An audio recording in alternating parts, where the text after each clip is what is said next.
कैसे बताए के मरले बाई ऐसे मुअली के मार पवन उन्नतिया हते यार बोलो के मरले बाई ऐसे मुअली के मार पवन उन्नतिया हते यार। अरे तोरा करत रे आ गली में तोरा धरैनी रे कैसे भाई से तोरा पिटैनी रे। अरे का करे आइल रहो हड्डी मसली सब देला से दूर अरे मरले सारे का संस भरापुर अरे मरले सारे का संस भरापुर अरे मरले सारे का संस भरापुर। अरे कहाँ मरल अरे का बताइए बराबर ले बासा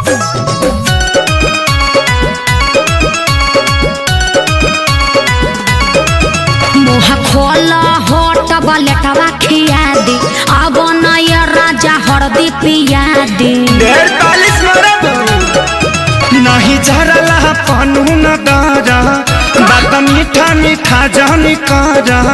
ओहो ऐसा कहे सोचता रह तनिको न कोइला हस विचार कुर्ता पायटा कुल्ही देला सफार लहै हरदी गुड़ पीला तका कर मिले हम आईनी रे प्यार में गलती भारी कईनी रे।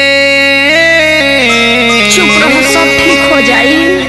पूछा करू अब तू हर दिला गुड़ अरे मरले सारे का संस भरापुर अरे मरले सारे का संस भरापुर अरे मरले सारे का संस भरापुर। अरे चुप रहो चलो भोका माइस के सुई दिबा दी वो कौन सुई है? दुख हरनी सुई। अच्छा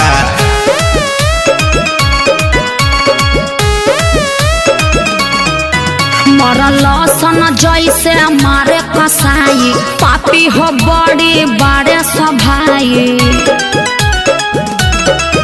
जनता रे खेसारी सभन के सब खेला है बचन के माने के नहीं मोहब्बत में हार ठीक नहीं कोइला सभाई हमार। अरे हेंगा कोई मारेला अरे इज्जत अपन हम लुटैनी रे आ सोनू के बात में पड़क गईनी रे।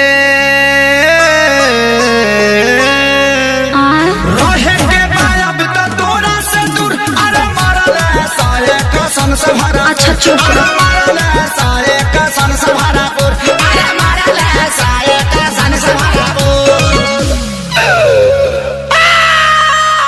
अरे बाप रे बाप दर्द होता। अरे लावा अमर लाता के पाता साट दी।